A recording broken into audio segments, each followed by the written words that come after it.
E é isso que eu, num governo nosso, farei.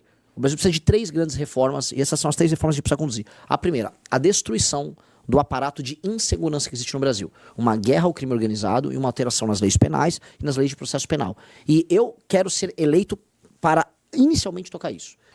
E em nível nacional, Renan, vou aproveitar a sua presença aqui. Você também citou a lista do Vorcaro, que tem grandes nomes do empresariado, tem praticamente todos os nomes. Vou até pegar aqui para ler os nomes que aparecem. É um furo do SBT News, da Basília Magno. E aqui nós temos nomes como o governador Ibanez, de Brasília. Esse já era... João Dória. Você viu a troca de mensagens? Dória preocupado com ele? Não vi. Não, vazou a troca de mensagens. Alexandre de Moraes, Ricardo Lewandowski. Eu também vi Henrique Lewandowski, que suponho tem algum grau... Acho que é o filho dele. Com o Ricardo. Ciro Nogueira. Esse, nas festas, era o hit. Nós lemos aqui Cláudio Castro, provavelmente governador do Rio de Janeiro, não sei que seja um homônimo. Cacai, grande advogado. Wesley e Joesley Batista. Parceiros de negócio na Venezuela, Clássico, inclusive. né? Eles não podem estar fora. Aqui aparece também Eduardo Tanuri, que deve ter alguma ligação com Nelson Tanuri. Eu não sei qual é o parentesco. Mais uma vez aparece ministro Lewandowski, Toffoli. Parceiro de... sócio, né? Sócio no Paraná. Hugo Mota. José Dirceu. Ministro Valdir Salomão. Senador Irajá. Gabriel Galípolo, presidente do Banco Central. E por aí vai. É assustador, né, Renan? Sim. Me permita dizer, é assustador, porque a Vivi Moraes, deve ser a esposa do ministro Alexandre Moraes, que é colocado aqui como Vivi Moraes, ministro Silvio Costa Filho. Sim, já estava no Petrolão.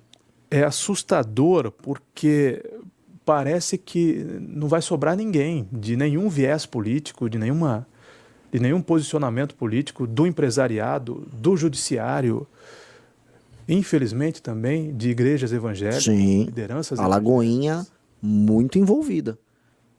E assim, que bom que você citou esse ponto, porque é um escândalo ecumênico. Ele vai da direita à esquerda, do topo do STF até prefeituras pequenas no interior da Bahia. Ele é da direita à esquerda, de cima a baixo. Ele pega tudo. São poucos os que podem falar, eu não tenho nada a ver com esse escândalo. Esse escândalo toca quase tudo. E eu ainda não falei do setor privado, eu estava falando da parte pública. Setor privado, o grau de contaminação de empresas grandes no mercado financeiro que saíram vendendo CDB do Banco Master sem nem ligar, é enorme. A gente está falando de dezenas de bilhões. Eu não vou citar um nome aqui, assim, teve uma que é muito famosa, talvez a maior de todas, ela vendeu mais de 30 bilhões em CDB do Banco Master, indicando para os seus clientes, não, isso aqui parece uma boa compra. Isso é loucura. Mas era um esquema gigantesco, né? Um negócio impressionante. Foi o maior esquema de corrupção da história do Brasil. Isso aqui já é fato dado. Não só em volume de dinheiro, mas em contaminação, não só no mercado, mas na política. Você está falando de ministro do STF, ministro do STJ, foi citado um aqui. Está falando de presidentes de partido político. Estou falando de lideranças que participaram do governo Lula, de lideranças que participaram do governo Bolsonaro. Os presidentes do Congresso. Sim. Né? O Alcolumbre está super envolvido. O Alcolumbre participou da nomeação do Otto Lobo para a CVM. E o Otto Lobo basicamente é um nome do Vorcaro e do Joesley. Até porque o Joesley e o Vorcaro tinham negócios juntos. Eles atuavam juntos. Estou falando do governo Tarcísio aqui em São Paulo. Estou falando do governo Ratinho no Paraná. Eu estou falando de governos do PT na Bahia. Ou seja, é um escândalo que ele não perdoou ninguém. Ninguém. Então, assim, eu obviamente que não vou citar ninguém. Eu não tenho nada a ver com isso. Não estamos nesse jogo. Mas mesmo gente que, assim, pequena, espalhada pelo Brasil, se envolveu. É uma máfia? É mais do que uma máfia. É porque, nesse sentido, a máfia em geral, ela tem um inimigo, ou ela garante um território. Eles não tinham um inimigo, não tinham nada. Eles eram tudo. Foi um grande esquemão combinado. Porque, a partir do momento que entrou ministro do STF, entrou gente do governo Lula, entrou gente que estava no governo Bolsonaro, quem é quem nessa história? Quem eles estão enfrentando? Não tava, eles estavam nas mesmas festas. É muito maior que Mensalão, é muito maior que Petrolão. Envolve todos os vieses, todas as vertentes. Todos. E por isso que as pessoas não estão na rua. Só a política, né? E aí você me fez uma pergunta boa no começo. O que vocês mudaram? O que vocês mantêm igual? E eu falei, a gente amadureceu porque a gente percebeu que as pessoas tinham bandido de estimação. E uma característica hoje do debate público brasileiro é que as pessoas têm bandido de estimação. Então as pessoas de esquerda falam só de um lado do esquema do Banco Master. Eu vi a Tabata Amaral gravar um vídeo muito focada na parte que atendia a direita. Aí quando o Nicolas fala desse negócio, ele só fala do Alexandre de Moraes, que o Lula tem a ver. Gente, todos têm a ver. Todos têm a ver. O próprio Nicolas voou. Voou no jatinho do Vorcaro. Disse que não sabia. Aliás, o Renan, em seus vídeos, você fala muito do bolsopetismo, né? Dessa fusão entre PL e PT e a figura do Bolsonaro e do com Lula. A figura do Lula. Mas é polêmico isso, né? Não deveria ser. Porque o que eu tô falando é só a verdade. É só muito simples. No bolsonarismo e no petismo, você tem lideranças que tratam seus liderados de maneira desrespeitosa, e esses liderados aceitam os erros éticos das lideranças. O bolsopetismo é sobre isso, é do tipo, eu vou xingar ali o Lula num vídeo no Instagram para ganhar muitos views, mas no fim do dia eu vou votar junto com ele na PEC da blindagem. A PEC da blindagem é uma reedição, inclusive, da PEC da impunidade do governo Bolsonaro. Então, no governo Bolsonaro mandaram a PEC da impunidade e ela foi reeditada com o PEC da blindagem no governo do PT. Em ambas as votações, tanto o PT quanto o bolsonarismo votaram juntos. Ambos destruíram juntos, por exemplo, a Operação Lava Jato. Então, o bolsopetismo é sobre, vamos dizer... Isso não vai acabar nunca. Mas assim, não deveria ser assim. Você eleito presidente da República vai ter que governar com o Congresso. Você imagina que o Centrão vai deixar de existir? Não, o Centrão no longo termo precisa deixar de existir. Como é que você combate isso? Mudando mais de 500 deputados, mais de 80 senadores... E eles estão lá eleitos democraticamente, o Centrão manda no Brasil. Essas figuras como Gilberto Kassab, Valdemar da Costa Neto, estarão embarcados em qualquer governo. Sim. Né? O MDB vai estar embarcado em qualquer governo. E aí o presidente não fica refém disso tudo? Fica, assim, a gente primeiro precisa fazer o diagnóstico, assim, se você tem um corpo que está doente, vamos diagnosticar a doença e depois vamos propor o remédio. A doença surge na Constituição de 88. A Constituição de 88 era parlamentarista, e ela foi colocada como presidencialista no final. Então, o presidente é eleito, mas a eleição para o Congresso não é vinculada a ele. Portanto, você tem uma Câmara dos Deputados, que a maior parte dos deputados são do Centrão, o Senado, que é totalmente desproporcional, e ele nasceu para ser desproporcional, mas isso não está servindo de nada pra gente. A Acre ter 3 senadores e São Paulo ter 3 senadores é uma bizarrice. É um absurdo. E o Centrão, na prática, né, olhando nesses termos, ele se beneficia disso, porque o presidente está sempre refém dele. E aí ele consegue espaços de poder, ele consegue dinheiro, ele consegue emenda, ele está sempre com a faca no pescoço do presidente da República, e o presidente manda muito pouco. Uma característica do regime brasileiro é que o presidente não manda nada. O presidente é muito fraco, e ele está ficando cada vez mais fraco, que depois de um certo tempo, a partir dos anos 2010, surge o STF como outra força. E aí ele manda muito menos. Um presidente hoje, eu não dá nem para falar que o Lula fez um governo de esquerda e o Bolsonaro de direita. Não, ambos fizeram um governo de centro. Governos mitigados. Eles só têm um discurso pra claque deles lá, que é meio... Mas você acha ruim isso, um governo de centro? Acho ruim no governo de centro, porque o centro, nesse sentido, é um centro que não ataca de maneira radical. Fica em cima do muro, em situação... Exato. Então ele nunca passa uma reforma econômica realmente ousada. Passou agora, por exemplo, uma reforma na área de segurança pública. Tiraram a redução da maioridade penal da reforma. Por que tiraram? Por que tem que ter essas mitigações? Tudo tem que ser mitigado no Brasil. Quando você vai fazer uma reforma previdenciária, vem cheio de mitigações. Então, a gente via sempre aquele país que, quando vai fazer vira um aluno que vão fazer uma prova, tira 5. A gente nunca tira 8 na prova, 9. A gente sempre tira 4, 5, 3, 4, 5. Porque nunca dá para fazer algo verdadeiramente intenso. E por que não dá? Porque o Poder Executivo não manda. Quando não, reformas são reformadas. Que sabotava. Lógico, sabotava. A reforma trabalhista tinha um aspecto lá da...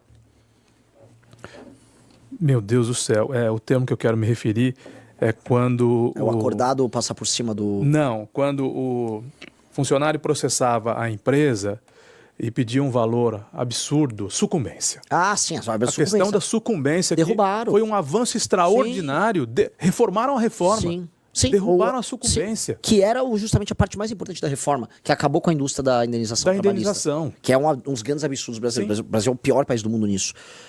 Pois bem, esse é o grande problema. O Brasil, a gente nunca anda. E por isso a gente ficou para trás. Se você não consegue andar em alta velocidade e fazer o que precisa ser feito em alta velocidade, você fica para trás.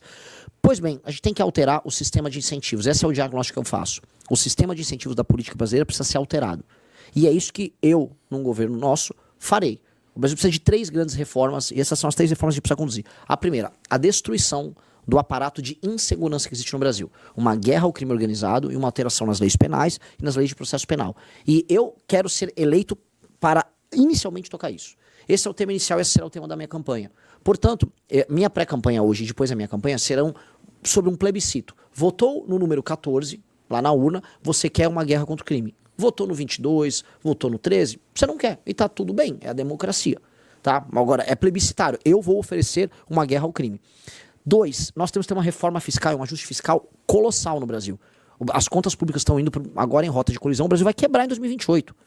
Todo mundo sabe, a rota está subindo assim, 88% de dívida, depois 95% e o juro já está em 15%. Os Estados Unidos têm dívida alta. Os avisos têm sido dados há bastante aos montes. tempo. Você vai pegar do Marcos Lisboa aos consultores da Câmara dos Deputados, todo mundo sabe o que está acontecendo e todo mundo fica fingindo que não está acontecendo nada. Essa é a segunda parte, é uma reforma fiscal. E a terceira parte é a reforma do sistema de incentivos. Eu vou te dar um exemplo. Como é que o Kassab é tão poderoso? Ele elege muitos deputados. O deputado dá fundo partidário, fundo eleitoral, emenda, e a emenda é direcionada para os prefeitos que o Kassab tem espalhado pelo Brasil. Pois bem, a gente tem que mudar esse sistema de incentivo. E onde tem que estar o sistema de incentivo? O prefeito na cidade determina o fundo partidário e o fundo eleitoral.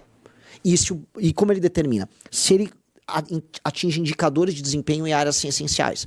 Por exemplo, você tem uma cidade no Nordeste que tem 5% de cobertura de esgoto. Se ele entrega 15% de cobertura de esgoto, ele vai ganhar 2 pontos. Se ele melhora o ranking Saeb de educação, ele ganha mais 3 pontos. Se a parte de segurança pública avança, mesmo não sendo a prerrogativa do prefeito, mas ele trabalha políticas que melhoram a segurança, avança. Essa pontuação redunda no fim do dia em fundo partidário e eleitoral para o partido político que ele faz parte. E não o número de deputados que são eleitos. Porque hoje o sistema que nós temos faz com que a gente eleja deputado e a gente coloque dos tiriricas a esses caras que viram deputado federal, que é a bancada do like, que fica só gritando e xingando, porque esses caras trazem voto e o voto traz fundo partidário eleitoral. Aí eles chegam lá e o prefeito não serve para prefeitar, para administrar a cidade. O prefeito serve só para gerar voto para esses caras, para administrar a emenda que eles mandam, para administrar os contratos corruptos que eles têm com as prefeituras. Se a gente altera essa dinâmica e o dinheiro e o foco da política é o prefeito, os partidos, o próprio Kassab... Mais Brasil, menos Brasília. Com certeza. Mexer no pacto. Mexer nisso. Porque aí o dinheiro que vai para a prefeitura é para executar esses serviços públicos e melhora as prefeituras, e um dos critérios tem que ser, inclusive, aumento da atividade econômica no município. Até porque você falou... também a coisa de passar chapéu. Que é óbvio. Vivem fazendo. E que eles gostam. E é muita eles qualidade gostam. também, né? Porque muita óbvio, gente, às vezes, ocupa o cargo e não entende nada. Exato. Porque você não precisa eleger um cara bom. Hoje, o que é um prefeito num município pequeno de 20 mil habitantes, sei lá, em Tocantins? Ele é um administrador de emenda do deputado dele e administrador de contratos de lixo, contratos de saneamento, etc., que ele leva essa é a real. E ele não liga, e ele no final, o que ele faz para ganhar a eleição? Ele compra o voto. Eu tô falando de Tocantins, mas assim, com certeza tem compra de voto também em Limeira, tem compra de voto em Vinhedo, compra de voto no Brasil inteiro. Agora, nos lugares mais pobres, ela é mais intensa. Isto é a base do Centrão. E esse sistema de incentivos... Sua contundência não tem gerado processos para você? Sim. Você provavelmente está desagradando muita gente. Sim, mas eu preciso falar isso. Porque eu seria louco de não falar isso. Loucura é não falar o óbvio. Então, o que eu estou propondo é um negócio tão simples. Se a gente altera esse sistema de incentivo, o foco dos partidos passa a ser eleger prefeitos bons.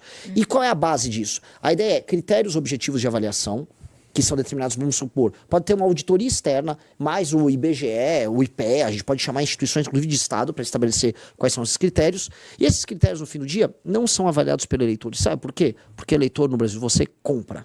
E o eleitor não sabe avaliar se tem mais ou menos esgoto na cidade dele. O eleitor, então, ele tem que ser condicionado a desempenhos que ele mesmo não sabe. Então a gente tem que entender que a democracia no Brasil, em alguma medida, foi falha. A democracia brasileira pegou pessoas muito humildes, pessoas muito pobres que não tinham o que comer e deu um direito de votar, e essas pessoas trocaram esse direito por um saco de arroz, por um saco de cimento, por telhado na casa dele. Trocam. Mas, pelo amor de Deus, aumentou isso. Não é que estava diminuindo. Agora que voltou o orçamento secreto, são 50 bilhões, esse ano vão ser 65 bilhões em emendas. Essa emenda é desviada. E aí essa emenda desviada vira caixa 2, esse caixa 2 vira compra de voto. Então a gente tem um gigantesco sistema de compra de consciência no Brasil. E as pessoas falam, isso é o Bolsa Família. Não, não é o Bolsa Família, isso é outra coisa, tem nada a ver com isso. Eu tô falando do que alimenta as eleições. Se a gente não resolve isso, falar que a gente vive numa democracia é uma mentira. É uma mentira, a gente não vive numa democracia, a gente vive em outra coisa. Isso aí é outra coisa. Não tem nome ainda, né? Não tem nome. Assim, é um regime inventado no Brasil. Curtiu esse vídeo? Então deixa o like e comenta aqui embaixo o que você achou. Quero muito saber sua opinião.